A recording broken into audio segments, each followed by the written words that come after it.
Confronting American Empire by Jack Hunter. People are reluctant to admit what they really are when what they are is considered bad. Alcoholics often have a laundry list of excuses for their alcoholism. Adulterers often justify their cheating by blaming inattentive spouses. Murderers often plead that insanity or bad parenting is the real culprit. Denying or excusing one's own guilt is a permanent facet of human nature. Understandably, Americans have long shirked the idea of their country as an empire. This is an attitude that dates back to the founding era, or as the American conservative editor Daniel McCarthy has noted, quote, Jefferson may have mused about an empire of liberty, but the founding generation and their sons rejected the imperial ways of Europe. America would be an exception to the entangling alliances of the European state system. Unlike every great power of the old world, America would not seek hegemony. Were she ever to become the dictatress of the world, John Quincy Adams warned, she would be no longer the ruler of her own spirit.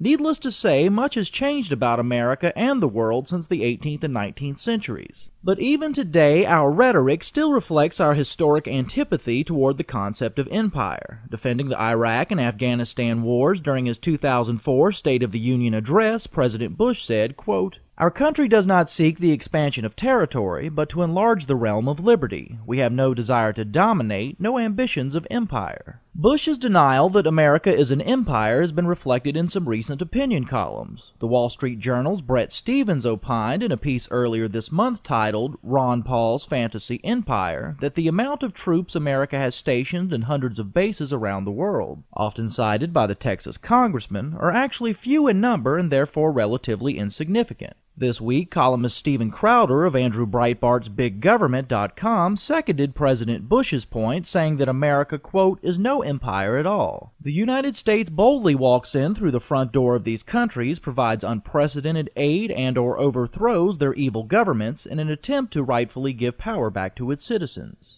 To note that America is a different or unconventional empire is one thing, but to deny it altogether, well, doth protest too much. In 2003, the Atlantic Monthly's Robert Kaplan was perhaps the most clear on this subject, quote, It is a cliché these days to observe that the United States now possesses a global empire, different from Britain's and Rome's, but an empire nonetheless. It is time to move beyond a statement of the obvious. Kaplan is not the first to state or notice the obvious. In a 1969 televised debate with left intellectual Noam Chomsky, National Review founder William F. Buckley explained the necessity of American empire after World War II, quote, We became an imperial power, Mr. Chomsky, in the sense that we inherited primary responsibility for any chain of action that might involve us in a Third World War. Buckley's point was not that America was not an empire, only that it was right or necessary to be such for a time, a point of view shared by a majority of conservatives throughout the Cold War era. But should America remain an empire for all time? Conservative author and philosopher Russell Kirk asked at the end of the Cold War in 1991, quote, But there remains an American empire, still growing, though expanding through the acquisition of client states rather than through settlement of American populations abroad. In short, although we never talk about our empire, a tremendous American empire has come into existence. If, like the Roman Empire, in a kind of a fit of absence of mind. No powerful counterpoise to the American hegemony seems to remain, what with the enfeebling of the USSR.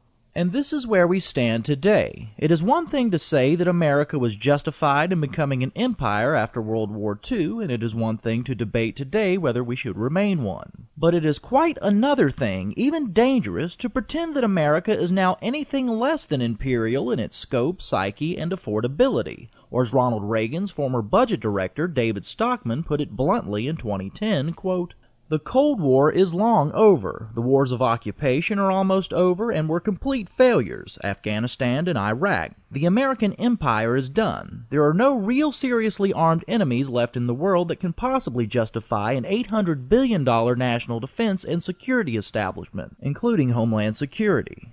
Just like liberal Democrats don't like to be criticized as socialist even when conservatives almost uniformly recognize them as behaving as such, it is understandable that most Americans do not like to think of their government as behaving in an imperial manner. No one wants to believe the worst of themselves. But like an alcoholic's necessary first step of admitting his problem, it is now healthy to question whether our country has become abnormal or at least out of step with our founding principles. In fact, it is long past time to ask such questions. Were the founders right about empire? Must America remain one? Can we afford it?